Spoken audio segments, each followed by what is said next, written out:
रक्सी कसरी बनिन्छ? यो रक्सी कसरी बन्छ भने यो जुन चाहिँ मतलब रक्सी पानीको यो मुनि चाहिँ चिज हुन्छ। के हुन्छ? चिज? कस्तो चिज? जुन चाहिँ रक्सी आउँछ नि मतलब त्यसको मतलब पाल्ने माल।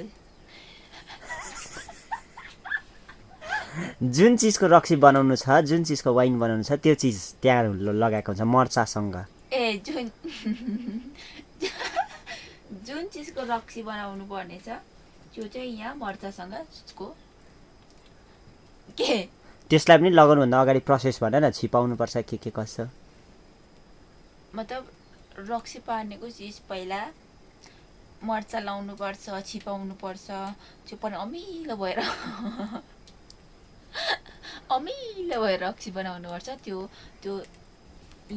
यो बाटा नाप्दै हाल्छ, 2 बाटा 3 बाटा अनि यहाँ लगाउँछ। अनि त्यसपछि यो चाहिँ उसको दुलो 3टा छिटा त यहाँ बस म भन्छु।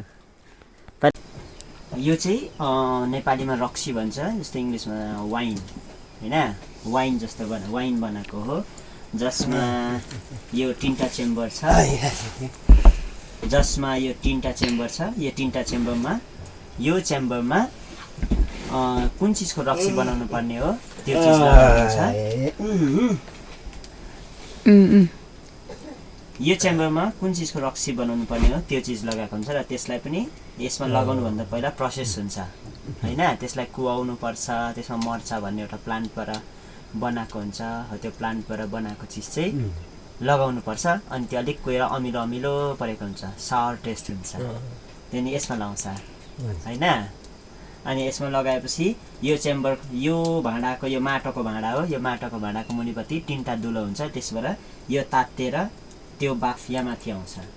अनि यो बाफ यहाँ माथि आएपछि यहाँनिर यो चेम्बर, यो माथिको भाँडामा चिसो पानी, यहाँ देखाउ न,